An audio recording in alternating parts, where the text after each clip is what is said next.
Welcome to HardReset.Info channel, dear viewers. In front of me is DJI MIC 2, and now I'm gonna show you how to enable stereo mode on this device.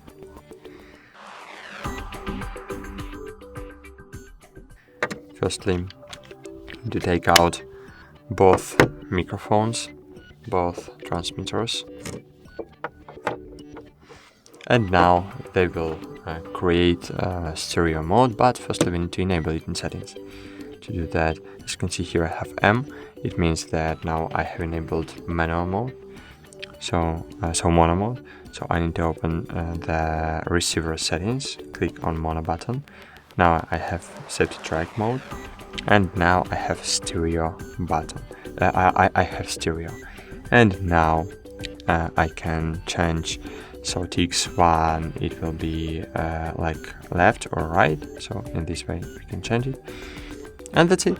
And now we will get stereo sound from both microphones. That's it. Thanks for watching. Like this video and bye.